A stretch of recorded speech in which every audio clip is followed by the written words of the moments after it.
Hello दोस्तों, तो मैं आपके लिए लेके आ गया हूँ वापस राजस्थान जीके की क्लास। और दोस्तों, आपका बहुत बहुत शुक्रिया कि आपने मुझे सपोर्ट कर रहे हो। आप लोग मुझे पूरी वीडियोस को पसंद कर रहे हो और जो मेरा मैटर है और जो मेरा पढ़ाने का तरीका है उसको आप सब लाइक कर रहे हो दोस्तों। उसके लिए मैं आपका तहे दिल से आभार करता हूँ दोस्तों। और दोस्तों, मैं धीरे धीरे यहाँ पर अंग्रेजी की क्लास भी लेना स्टार्ट करूँगा और मैं यहाँ पर अंग्रेजी के साथ साथ मैथ्स की क्लास भी लूँगा। दोस्तों, मैंने आपसे पहले ही कहा था कि जरूरी नहीं है अपन सब चीज में परफेक्ट हो, लेकिन आप केवल एक या दो सब्जेक्ट ऐसा कर लीजिए कि वो आपकी जो कमी है उसको भरपाई कर दे।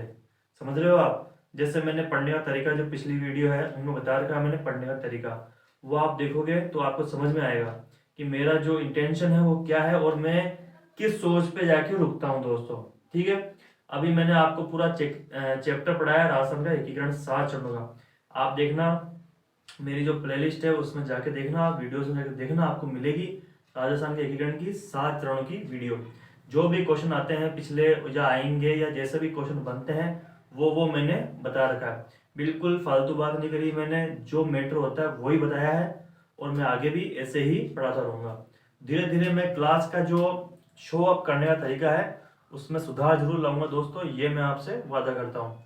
क्योंकि मैंने भी नोटिस किया है कि जो मेरी क्लास है वो इस बोर्ड पे होती है दोस्तों। इस बोर्ड पे पढ़ाने का तरीका चलो ठीक है जैसा भी है, लेकिन धीरे धीरे मैं आपके लिए कुछ ना कुछ करूंगा दोस्तों, हद से भी गुजर जाऊंगा। आप इस उम्मीद पे रहना दोस्तों, ठीक है। आइए हम रास्ता के एकीकरण की क्लास शुरू करते हैं। और जो भी इससे संबंधित क्वेश्चन है जैसे भी बनते हैं, टिपिकल से टिपिकल क्वेश्चन अपन लेंगे। एक पूरी जो ये क्लास है वो क्वेश्चन बेस ही है और उत्तर बेस है दोस्तों। ठीक है दोस्तों, आइए क्लास स्टार्ट करते हैं।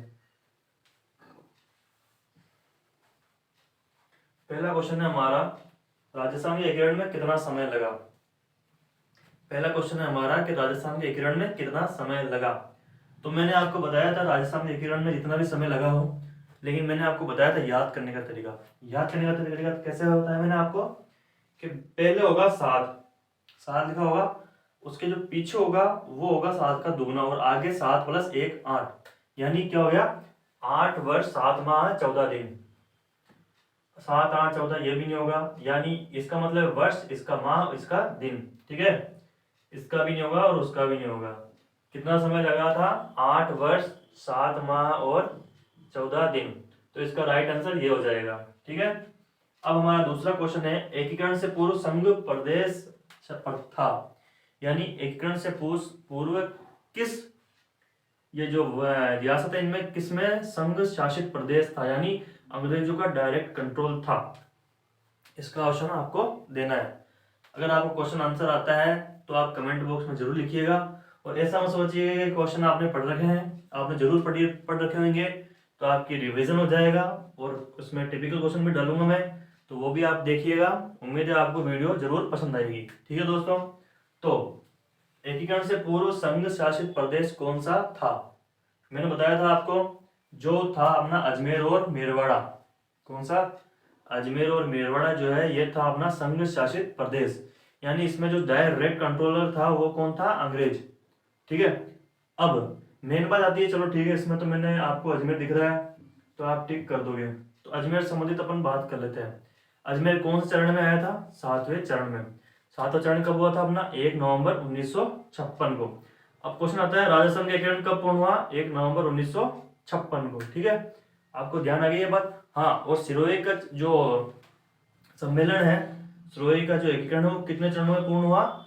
ये 2 चरणों में पूर्ण था। कौन से? 6ठे और 7वें में। ठीक है, समझ में आई बात अपन को? आगे बढ़ते हैं नेक्स्ट क्वेश्चन की ओर।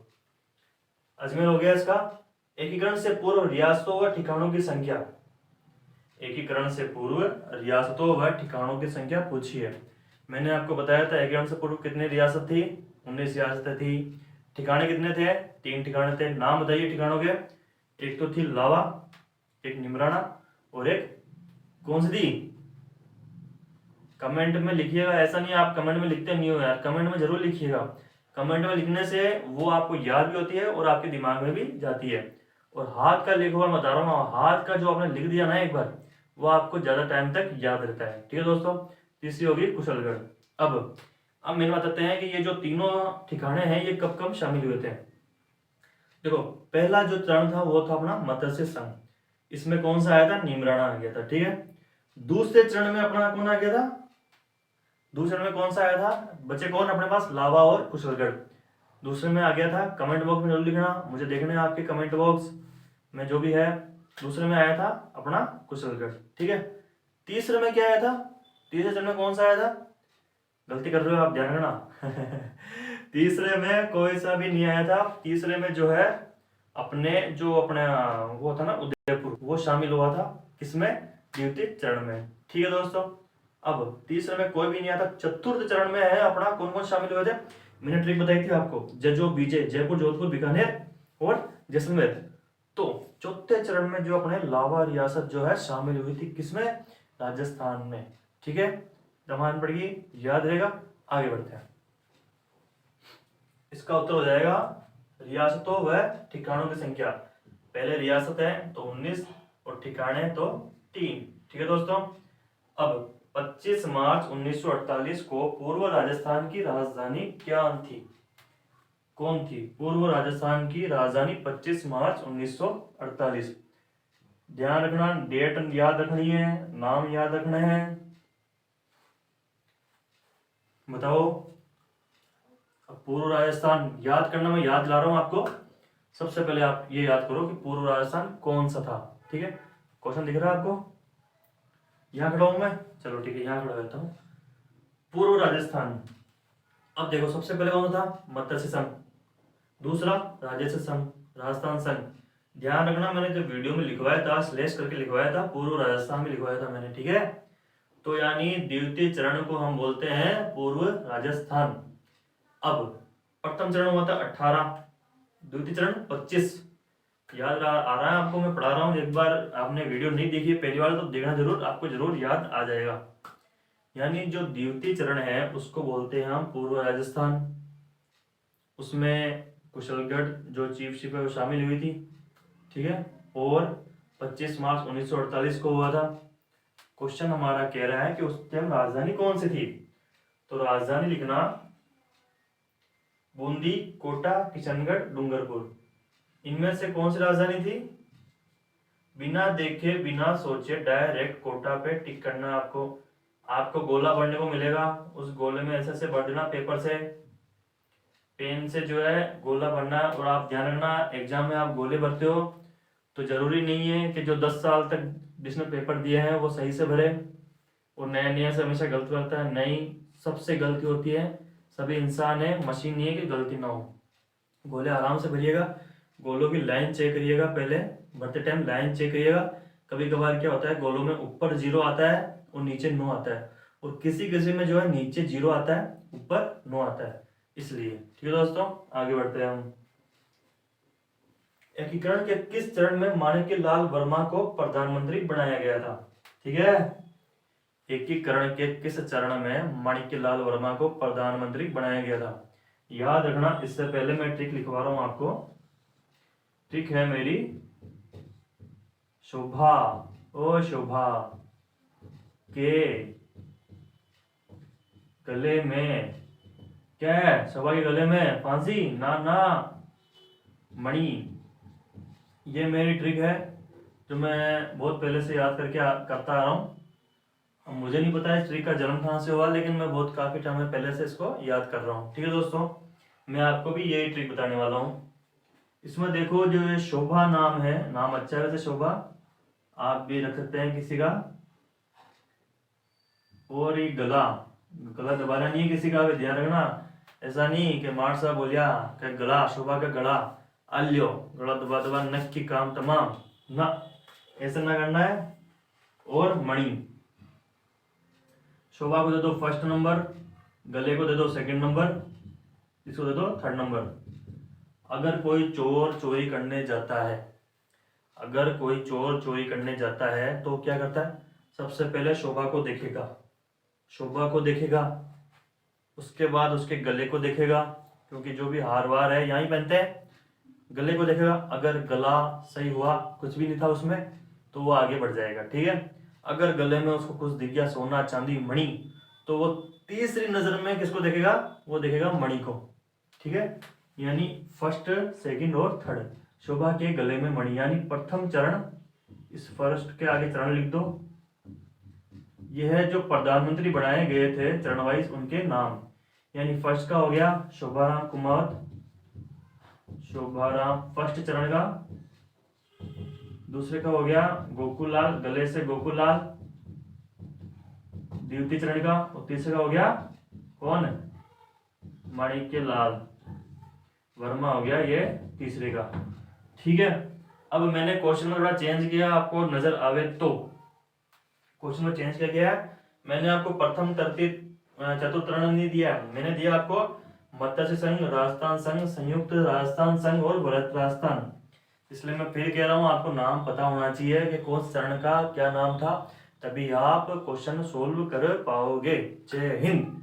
ठीक है, आ रहा समझ में। अब ध्यान से गिनती करना। मत्स्य संघ का नाम क्या है, इसको बोलते हैं प्रथम चरण।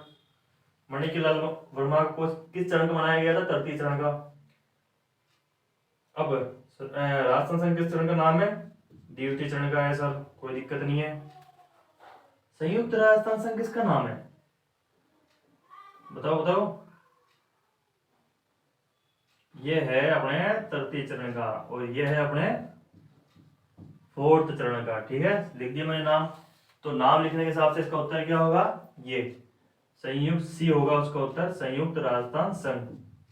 कोई शक हो आपको मुझ पे तो कमेंट में जरूर लिखिएगा, क्योंकि मैं चाहता हूं कि मैं आपका कमेंट देखूं। मुझे अच्छा लगता है आपके कमेंट देखना, क्योंकि आप वीडियो देख रहे हो तो उससे मेरे को पॉजिटिव एनर्जी जरूर मिल रही है, मोटिवेशन मिल रहा है। लेकिन आप जो कमेंट करते हो उससे मेरे को पता पड़ता है कि हाँ यार, ये क्या कमी रह रही है वीडियो में और क्या होना चाहिए इस वीडियो में। ठीक है, मैं आपसे पक्का प्रॉमिस करता हूँ कि मैं आपके जो है आपके एग्जाम के दृष्टि से सभी जो चीजें हैं वो धीरे धीरे लाता रहूंगा टाइम टाइम पे। ठीक है दोस्तों, अब हमारा नेक्स्ट क्वेश्चन है, 18 अप्रैल 1948 को राज प्रमुख किसे बनाया गया। 18 अप्रैल 1948 को राज प्रमुख किसे बनाया गया था। अब बात आती है 18 अप्रैल 1948। मैंने बताया था आपको चरण के नाम के साथ उनकी डेट भी याद करनी है। अब 18 अप्रैल 1948 को किसे बनाया गया था राज प्रमुख, तो आराम से बिल्कुल भी लोड नहीं लेना है, ध्यान रखना मैं जो बोल रहा हूँ दिमाग में बैठाते जाओ। मैंने आपको लिखाया था, कहाँ लिखोगे आप, मेरे हिसाब से उधर की स्क्रीन दिख रही नहीं होगी, यहाँ लिखता हूँ मैं 18, 25 और 18, ये तीन डेट तो ऐसे ही याद रहेगी, 18, 25, 18। ठीक है, अब 18 अप्रैल 1948 को राज प्रमुख किसे मनाया गया। ये वाला 18 है मार्च का,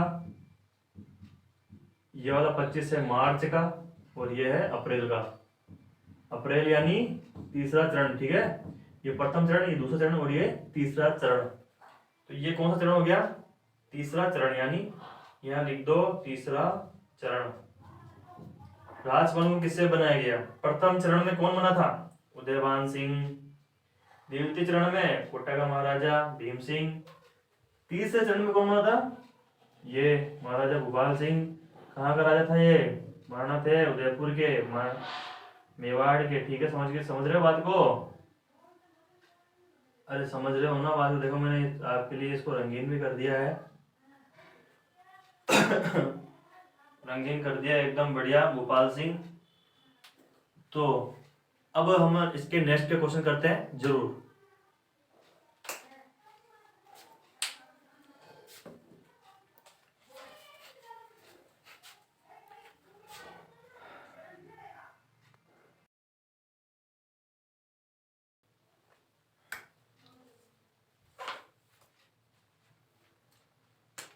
हेलो दोस्तों, तो हम बात करते हैं नेक्स्ट क्वेश्चन पर। धीरे धीरे अपन नेक्स्ट क्वेश्चन और चलते रहेंगे।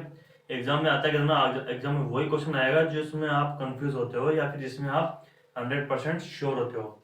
वो क्वेश्चन कभी नहीं आता है जिस जो आपने पढ़ा ही नहीं हो, क्योंकि मैं उस तरह से पढ़ने की बात कर रहा हूँ जिस तरह से एग्जाम में आता है। आप बोलते हो मैंने ये पेपर पढ़ लिया तो मेरी पढ़ाई कंप्लीट होगी, नहीं, आपकी पूरी डिटेल में आके फिर उसको पढ़ना है, क्योंकि एग्जाम में कुछ भी इधर उधर का नहीं आता है।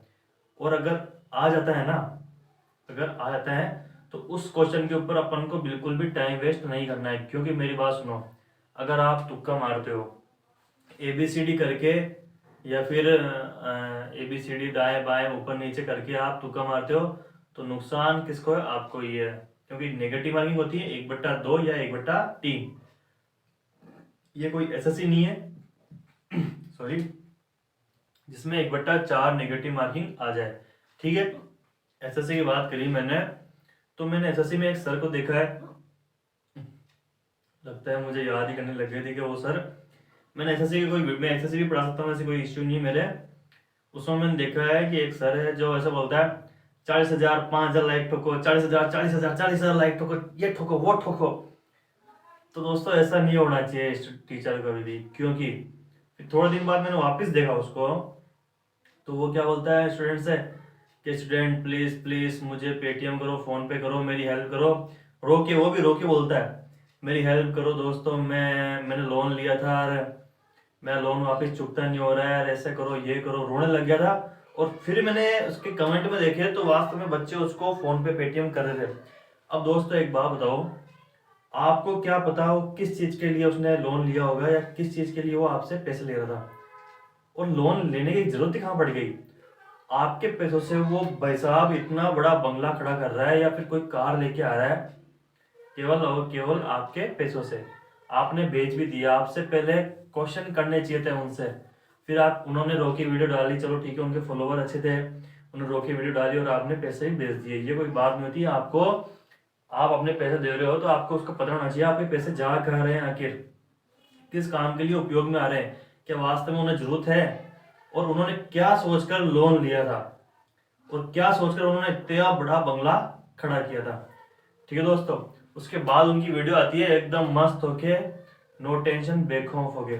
ऐसा एक टीचर को नहीं करना चाहिए, क्योंकि जो टीचर की जो मर्यादा होती है दोस्तों, वो बहुत सारे बच्चों को एक आइडियल मान के और उस हिसाब से उसको रहना पड़ता है।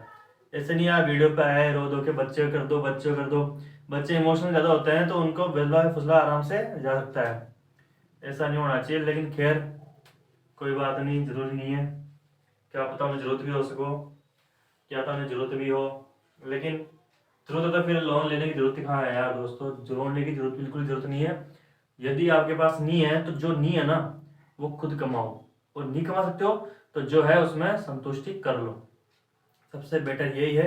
ऐसा नहीं हो 10 लाख का आपने कार ले ली, उसका लोन चुका नहीं है तो हे भगवान मुझे लोन दो, कहीं भीख मांगने बैठ जाओ, ये नहीं होना चाहिए। ठीक है दोस्तों, आगे बढ़ते हैं हमारी क्लास में। संयुक्त राष्ट्र का प्रधानमंत्री किसे बनाया गया था? संयुक्त राष्ट्र का प्रधानमंत्री किसे बनाया गया था? ठीक है, अब बात कर लेते हैं इनके प्रधानमंत्री की लिस्ट की। मैंने आपको इससे पहले, थोड़ी देर पहले चौथे या पांचवें क्वेश्चन बताया था, या शायद तीसरे क्वेश्चन में, शोभा के गले में मणि, शोभा के गले में मणि, इसमें क्या पूछा? संयुक्त राजस्थान। यानी अपन को पता तो है कि प्रथम चरण, द्वितीय चरण में, तृतीय चरण में किससे प्रधानमंत्री बनाया गया था, लेकिन इसमें क्या पूछा है कि जो प्रधानमंत्री बनाया गया था उसके बारे में बताओ। ठीक है,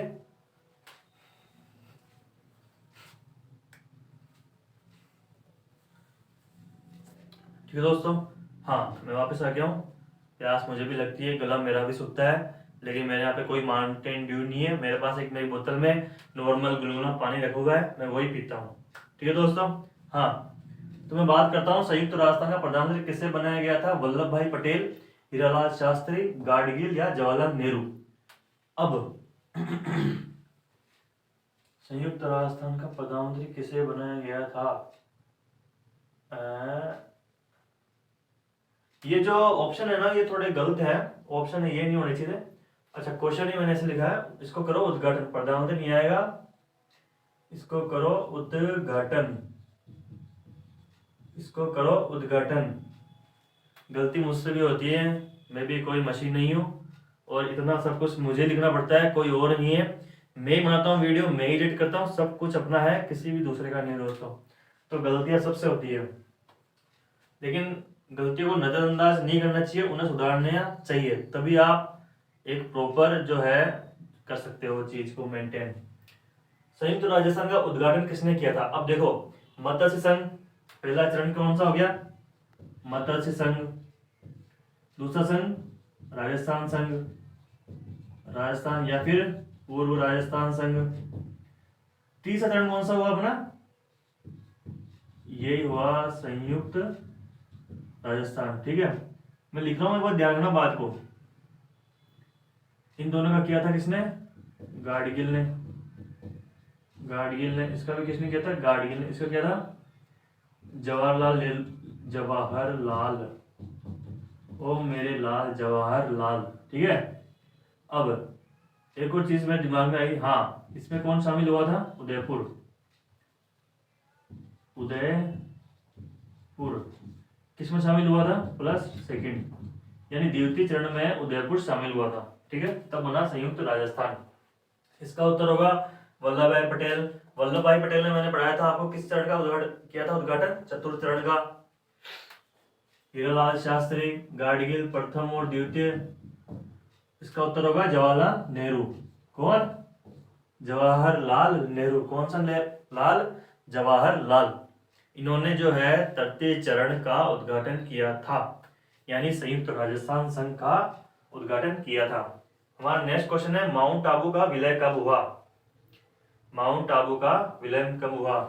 आप माउंट आबू गए हो तो जाना कभी, और नोटिस करना वहां पे हमेशा बारिश होती रहती है, सर्दी गर्मी कुछ भी हो वहां पे बारिश होती रहती है। आपको बहुत इंजॉयमेंट होगा, लेकिन अगर आप 10-15 दिन भी वहां रुकने की सोच रहे हो तो ये मत सोचना, क्योंकि लगातार बारिश होती रहती है तो मजा नहीं आएगा आपको। ये जो है एक दिन ही अच्छे लगते हैं शौक। माउंट आबू विलय कब हुआ, अब ध्यान रखना, देखो मैं कंटिन्यू बढ़ाता रहा हूं आपको। इसमें कौन शामिल हुआ था, मैंने बताया आपको, ट्रिक जजो और विजय, यानी जयपुर, जोधपुर, बीकानेर, जैसलमेर, ये हो गया जजो विजय। इसमें 9 रियासतें हुई थी और एक हुआ था ठिकाना। ठीक है, mount Abu, mount Abu, mount Abu, इसमें सिरोही वाला हो गया था पार्ट। ठीक है, अब बात आती है सातवें की। सातवें चरण में जो है माउंट आबू शामिल हो गया था, और कौन हो गया था, अजमेर भी शामिल हो गया था, और सिरोही क्षेत्र जो है वो दे दिया गया था किसको, मध्य प्रदेश को।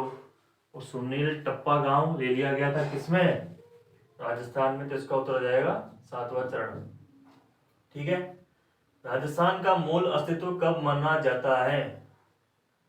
क्वेश्चन हमारा, राजस्थान का मूल अस्तित्व कब माना जाता है, 28-30 मार्च और अप्रैल में कंफ्यूजन है। राजस्थान दिवस कब मनाते हैं, 30 मार्च को, तो इसका हो गया 30। ठीक है, नोट करना। किस समिति की सिफारिश पर मत्स्य संघ को शामिल किया गया, किस समिति की सिफारिश पर मत्स्य संघ को शामिल किया गया, ये हो गया अंडरलाइन। किस समिति की सिफारिश पर मत्स्य संघ को शामिल किया गया, किसमें शामिल किया गया मत्स्य संघ को, याद देना, मैं लिख रहा हूं आपके हिसाब से। इसको शामिल किया गया था चतुर्थ चरण, जो 5वां चरण है, 5th चरण में शामिल किया गया था। किस किस को, मत्स्य संघ प्लस चतुर्थ चरण को। ठीक है, चतुर्थ चरण और मत्स्य संघ चरण को जो है शामिल कर दिया गया था किसमें, 5वें चरण में। यानी जो भी पहले का जो भी था वो रायता फैलाया था, वो सब अब 5वें चरण में एक हो गया था। ठीक है, ओके। अब मैं आता हूं, इसमें शामिल किया गया था, इसका लिखना आप, शंकर राव देव समिति की सिफारिश पर। मैंने पूरा नाम लिखा है, आप जरूर लिखना, शंकर राव, या कर लो देव समिति। समिति बनाई जाती है जिसमें कुछ मेंबर होते हैं, तो जो समिति अपना बढ़िया निर्णय देती है, या जिस समिति में पावरफुल लोग होते हैं उस समिति की बात मानी जाती है। तो यहाँ पर कौन थी, शंकर राव देव समिति की सिफारिश पर मत्स्य संघ को जो है मिला लिया गया था राजस्थान में। नेक्स्ट क्वेश्चन है, राज प्रमुख का पद कब समाप्त किया गया, राज प्रमुख का पद जो है वो कब समाप्त किया गया, 1 नवंबर 56, 26 जनवरी 1956, 23 नवंबर 1956, या 26 फरवरी 1956। ध्यान रखना, राज प्रमुख का जो है 1 नवंबर 1956 को समाप्त किया गया था। ठीक है, इस दिन कौन सा चरण हुआ था, याद रखना, इस दिन जो है 7वां चरण हुआ था। 7वें चरण में अजमेर में दिलवाड़ा क्षेत्र हुआ था, और एक और हुआ था माउंट आबू का विलय हो गया था। नेक्स्ट क्वेश्चन हमारा, एकीकरण के तहत अंतिम समय में राजस्थान में शामिल होने वाली रियासत कौन सी थी? एकीकरण के तहत अंतिम समय में राजस्थान शामिल होने वाली रियासत कौन सी थी? अंतिम समय मतलब किसकी बात कर रहा है? 1 नवंबर 1956 की कर रहा है, क्योंकि उस टाइम अपना 7वां चरण हुआ था, यानी 7वें चरण में ये बात कर रहा है, 7वें चरण में। ठीक है, अब ये सब बातें अपने दिमाग में होनी चाहिए। ये जो मैं रेड पेन से लिख रहा हूँ ना, ये सब बातें अपने दिमाग में होनी चाहिए, क्योंकि अपने चीज पढ़ी है। उत्तर जो है ऐसे आता है, आप सोचो उत्तर डायरेक्ट आप रट के कुछ कर लोगे, नहीं। कड़ी से कड़ी बन के चलती है, कड़ी से कड़ी बन के चलती है, तभी खीर अच्छी बनती है। आप चाय बना रहे हो आज, आप जैसे जैसे कड़ी से कड़ी वो क्या डालते हैं चाय में, दूध, पानी और चाय, अदरक, इलायची, जो भी आप डालोगे, वो जो नियम है उसका, जो बनाने का तरीका है, उस हिसाब से डालोगे तभी अच्छी बनेगी, वरना वो गुड़ गोबर बराबर रहेगा। ठीक है, तो तहत अंतिम समय में शामिल होने वाली रियासत है, इसमें निशान लगाओ। ये तो हो गई थी 4th चरण में। ठीक है, सिरोही, सिरोही 6ठे 7वें में हुई थी। देलवाड़ा भी 7वें में हो गई थी, लेकिन अजमेर मेरवाड़ा, हाँ जो अजमेर मेरवाड़ा है ये अपने 7वें चरण में शामिल हुआ था और सबसे लास्ट में हुआ था। ठीक है, और अजमेर ध्यान रखना, एकीकरण के समय जो अजमेर है वो सी कैटेगरी का रियासत थी, सी कैटेगरी की रियासत थी। और जो अपना राजस्थान है वो था कौन सी कैटेगरी का? बी कैटेगरी का। कौन? राजस्थान,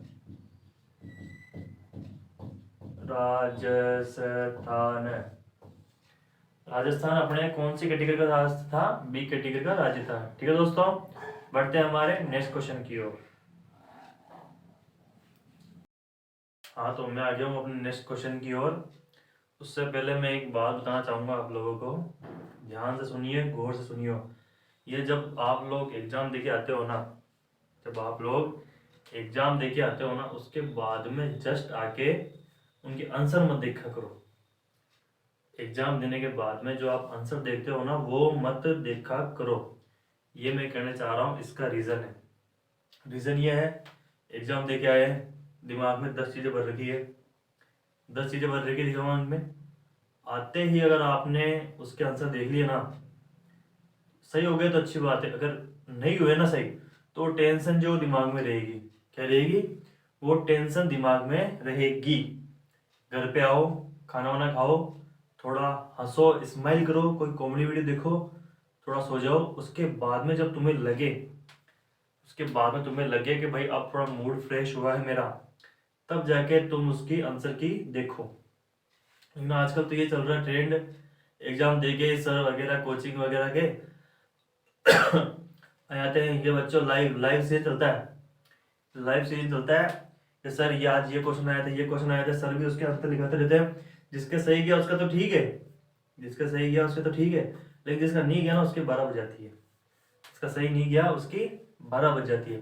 इसलिए मैं कह रहा हूँ कि कभी भी आके लाइव सीजन मत देखना एग्जाम के, और तभी देखना जब तुम्हारा मूड फ्रेश हो जाए वापिस, तब तुम्हारा मूड फ्रेश हो जाए।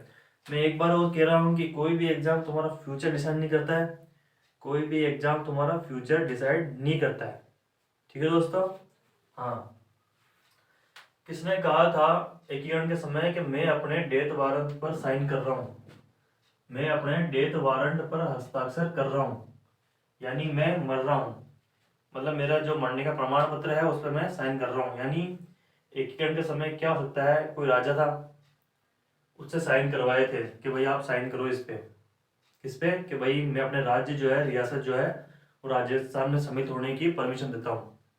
तो उसने बोला परमिशन में अपने अगर राजस्थान में सम्मिलित होने के लिए मैं दे दी तो मेरा वजूद खत्म, इसलिए ये डेथ वारंट पर साइन कर रहा हूँ। इसका लिखना, एक था अपने में से ही एक था बांसवाड़ा का चंद्रवीर सिंह, चंद्रवीर सिंह, इसको वीर, चंद्रवीर सिंह,